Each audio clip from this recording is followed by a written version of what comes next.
Welcome back sa ating channel. Ngayong araw na to po, ipapakita ko po sa inyo yung mga konting development po dito sa ating area, sa ating home away from home. Binabati ko pong lahat, shoutout po sa inyo lahat. So ngayon po, samahan niyo po ako sa araw na to.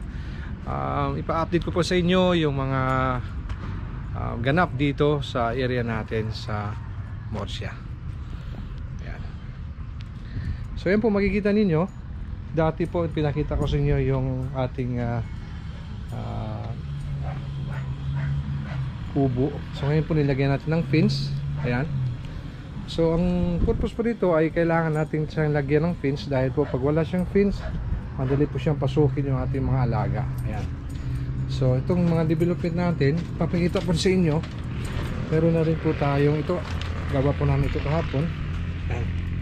So ito po yung entrance natin. Ito. So ngayon nakapag start na po tayo ng ating cages. Ayan po, kung makikita nyo sa cam natin. Ayan po. So ito po in-order natin sa ating kakilala sa marketplace. So hindi mo na po tayo nabigo. Ito po nakakuha na po natin yung ating pangunang cages po. Samahan sana po magtuloy-tuloy po ito. Po, samahan niyo po ako sa ating mga susunod pa nating kabanata into our new channel, George Transformation. Po yan. Ayan po, nakapagkabit po tayo ng additional dito na solar lights. Ayan, makikita niyo sa cam natin. So yung panel po niya doon sa taas. Ito po. So, ito pong kabuuan ng ating area. So naka-cover na po siya lahat. Ayan. So almost set, good to go na po. Ayan, ito po yung unang nating project dito. So ito, kunting panahon na lang, inintay natin yung ating supplier ng ating RTL chicks. Ayan, ang mga manok. Ilulod natin dito. Sana po ay magtuloy-tuloy. Sa awa ng Diyos, magdadagdag po tayo doon sa dulo hanggang sa mapuno po natin yung ating area dito. Ayan po. So ito yung likod natin. So yung mga poste, nilagyan natin ng mga concrete. Yan po, para po medyo hindi po pasukin ng tubig. Ito po. Ito yung aking body rito. Hi Raiden. Ito po. Time check po, it's 7:15 in the morning. Ayan. So ito po yung panel natin dito sa taas. Makikita niyo. Yan o. Ayan, makikita natin yung panel. So meron po tayo ditong dalawang native chicken. Ayan po, makikita niyo sa cam. Ayan. Yan o. Yan. So open na po sila, labas-masok lang po sila sa kanilang cage. Yan. So ito po yung cage nila dito. Nilalagyan ko lang sila dito ng mga pagkain. Alam nyo po, ito yung gustong-gusto kong simpleng buhay lang po, tahimik, at saka yung gusto mo, yung nagagawa mo yung gusto mo, yung simple lang. Ayan. So salamat sa Diyos, at salamat po sa kumpanya na nagbigay po sa akin ng lahat ng opportunities sa Magsaysay at saka sa Princess Cruises. Salamat po sa inyo lahat. Kung hindi po dahil sa inyo, hindi po natupad yung aking mga pangarap. Salamat po sa mahabang panahon na naging kasama ko po kayo. Ayan. Sa mga kasamahan ko po dyan, shoutout sa inyong lahat. Na po mag-iingat kayo lagi. So ito po yung ating Geos Transformation. Dito na po tayo sa ating area. Ayan po. So itong mga updates namin dito, nakapagtanim na po tayo ng kamuting kahoy. Ayan po, papakita ko sa inyo yung ating kamuting kahoy, yung dalawang mga manok ko. So may mga manok ko po tayong parating pa in the long run, kasi inaayos ko muna yung cages dito para at least madali silang i-transport. Ayan po, makikita niyo. Ayan. So itong area natin, napapalibutan na po siya ng mga balinghoy. Ayan yung kamuting kahoy. Ayan po. Shoutout po pala ang lahat po ng may naghakot nito, yung aking partner si Raiden, no? Siya po laging aking kasama rito. Magmula po nung umpisa, hindi pa ito nagawa itong bahay na to. Magkakasama na po kaming dalawa rito. Ngayon, tatlo po kami ni Jules dito ngayon. Dahil po yung aming mami ay nasa may lakad po sila. Ito po. Ayan, napapalibutan po ito lahat. Ito. So ito po, makikita nyo ito yung native na para siyang ampalaya. Kung iwan ko kung anong tawag dito sa inyo. Ayan po. maliit siya na parang siyang ampalaya na bilog. Tapos yung dahon niya, yan po yung bulaklak. So ano po ito, wild po ito. Tumutubo lang siya. Kasi po kung maalala ninyo, itong ating area rito ay dati po itong tubuhan. So yung mga, ayan po, makikita nyo sa paligid natin, namumuhay po sila, nabubuhay. Ayan o, ayan, tumutubo na yung ating mga kamuting kahoy. Ayan. Ayan po. So ito naman dito, ito yung mga Maria. Ito po pala yung likod ng bahay. Kasi dun sa harap po, nandun po yung mga tanim natin, yung mga lansunis, rambutan, langka, papaya, nandun po sa harap. Ito po yung ating lemongrass. Ayan.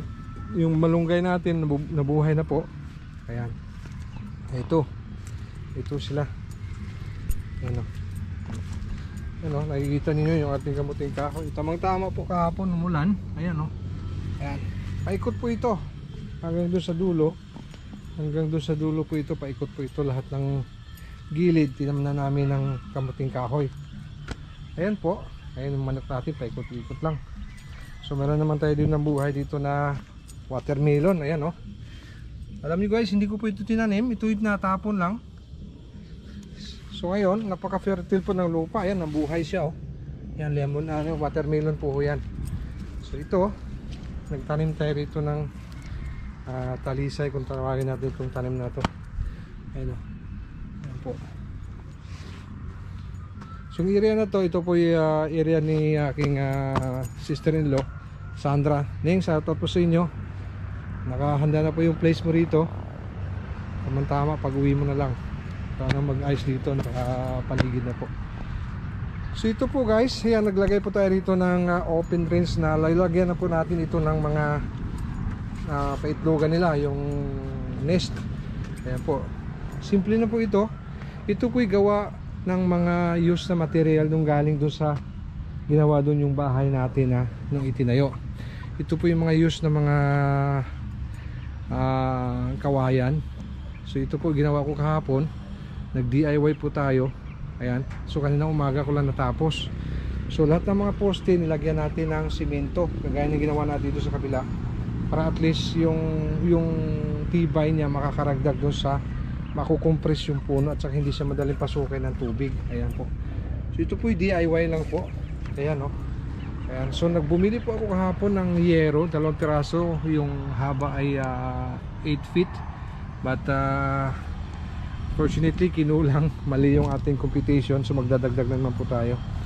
Ayan po. So ito po, ilalagyan ko po dito ng mga paitlogan dito sa gilid. Pag nakomplito na ito, lagyan natin dito. Open lang po siya para at least yung mga manok na native natin labas-masok lang sa makakapag-itlog sila dito. Ayan. So ito pong mga use nating mga kawayan, gagawin natin dito. Atin po itong sakaling may mga okasyon, gagamitin natin pangluto. So nakaano lang po siya, nakahanda lang po siya rito. So ayan. So unti-unti po yung ating mga pangarap noon na simpleng buhay lang sa awa ng Diyos. Alam ko naman na lagi tayong gabayan ng ating Panginoon at manalig lang tayo. Kailangan nating lagi lang tayo manalangin sa Kanya. Wala tayong magagawa kung hindi tayo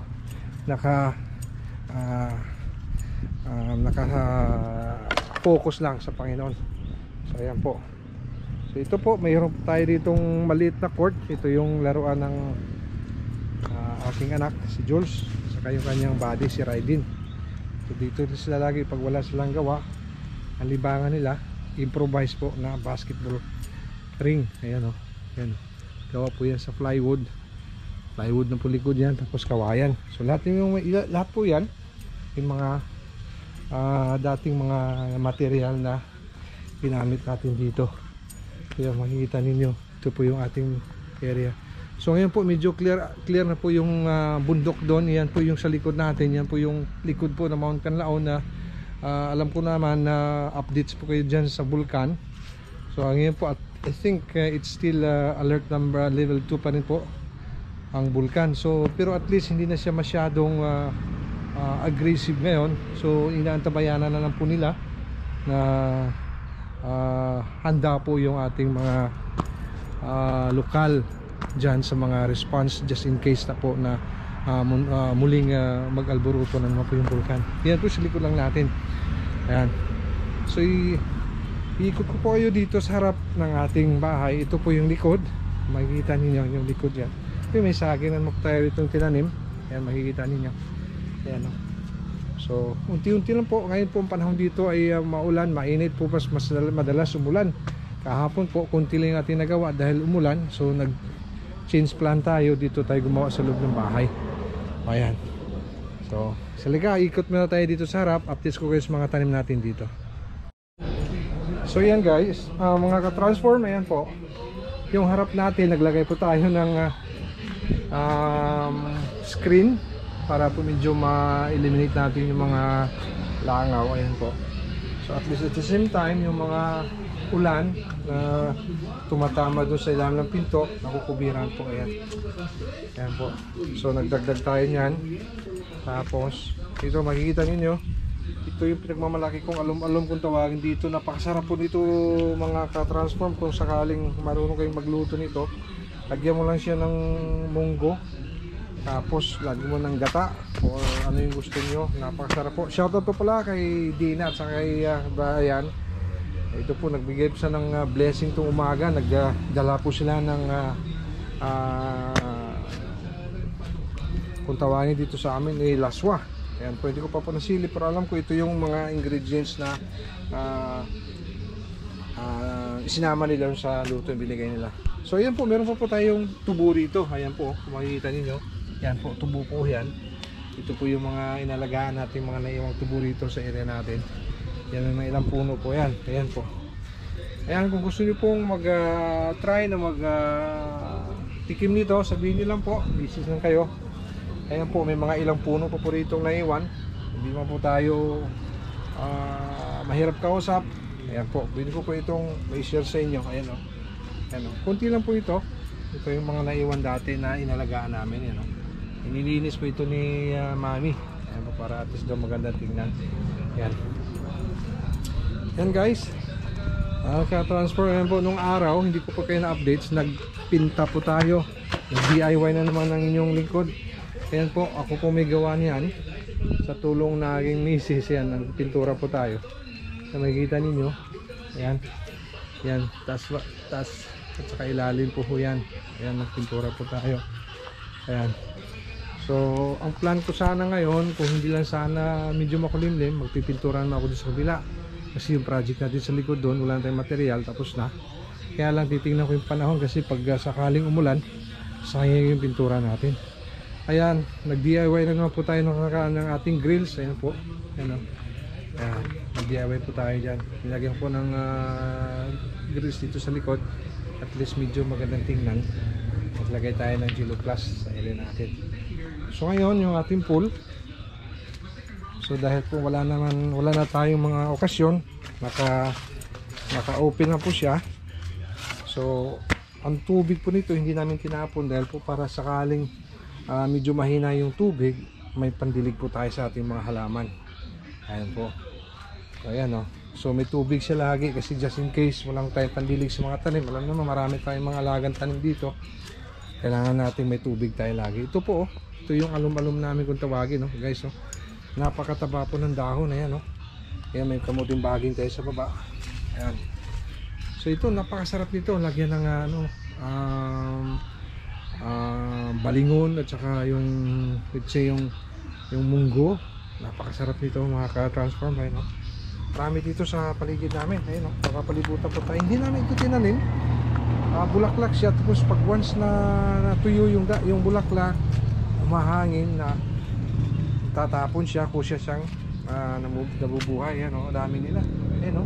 Paligid dito. Ayun, may pa tayo.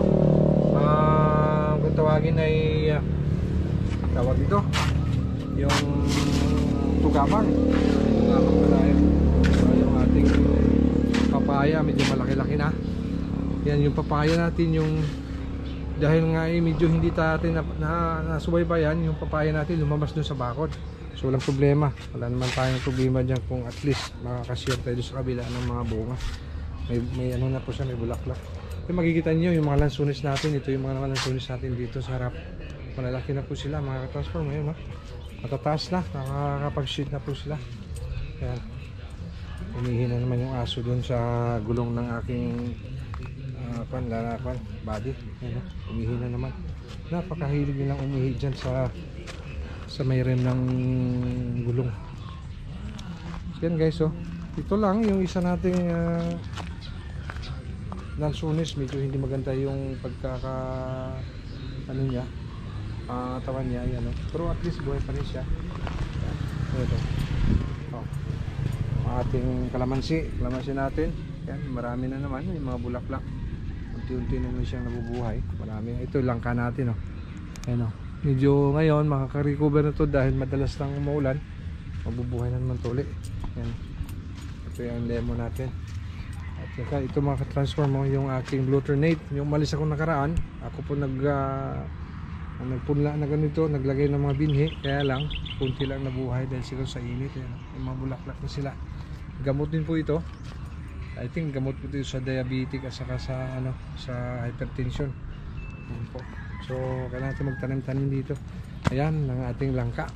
Ayan, jackfruit kung tawagin. Ayan, yung glutamate natin. Marami na mga bulaklak. Ayan, diba? Sa likod yung ano dun, wild na narguso. Tawagin. Ito yung ating Maria. Ayan, marami na mga bulaklak. Ayan guys, ito wild po ito.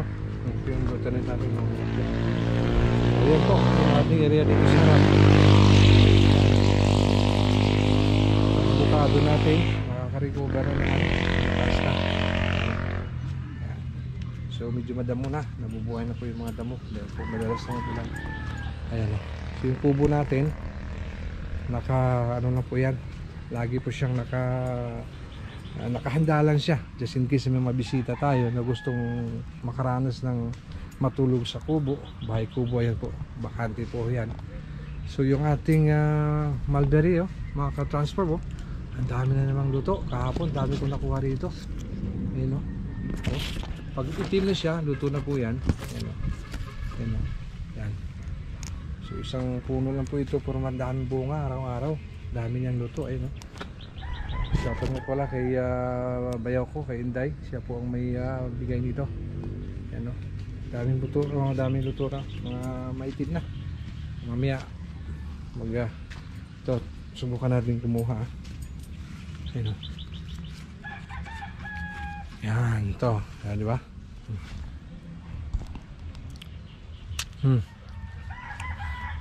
Sarap, ang tamis.